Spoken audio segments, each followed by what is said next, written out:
Rasulullah.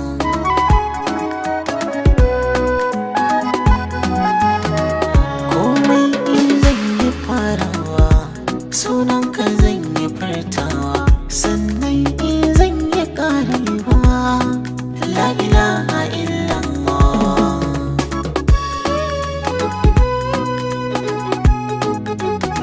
Yanzu zan faro bayanin shi, duk mai barci ku tada shi, mai rabo ke kama kalmar shi, la ilaha illallah.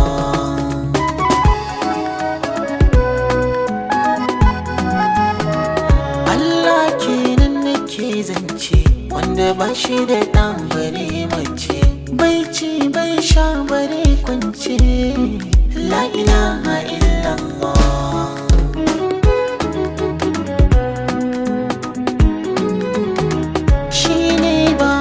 Misalinsa baki baya kwatanta sa, sai dai aje aga ikonsa, la ilaha illallah.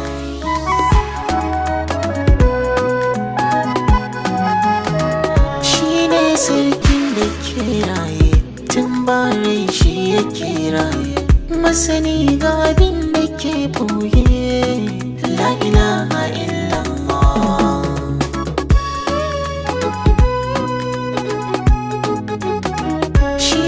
Sammai ya yi kasai, shi ya sa bishiya ta yi rasai, duniya ta zamo sassai sassai, la ilaha illallah.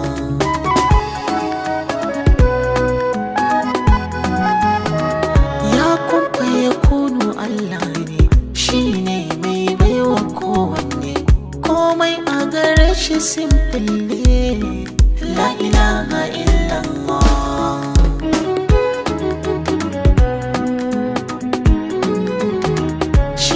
Sarkin da ke samu miyo zanibi ya kyale mu, miyo addu'a ya yafe mu, albarkacin Rasulullah.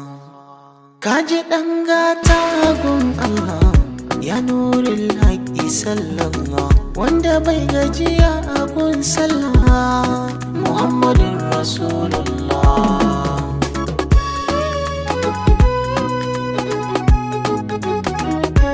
Allah ya ji kunyarsa, wa ya ji bari ticansa, wa ke kyauta da dokinsa, Muhammadun Rasulullah.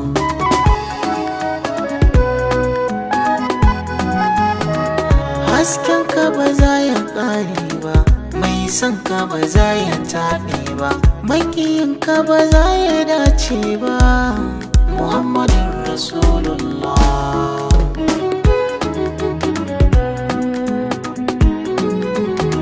Wanda Allah ya fi so gashi, da kansa yake salatin shi, har da mala'iku ke gaida shi, Muhammadun Rasulullah.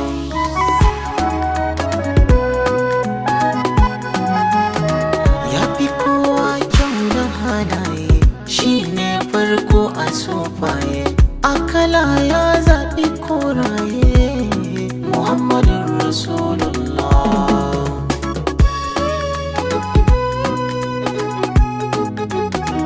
Akamala ka zamo kankat, ilimi mun zama kai ne kat, arna sun ganka sun ce kut, Muhammadun Rasulullah.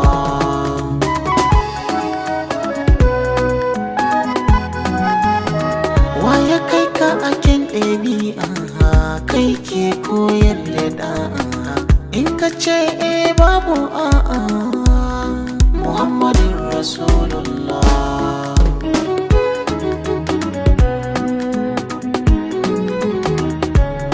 La ilaha illallah, Muhammadun Rasulullah.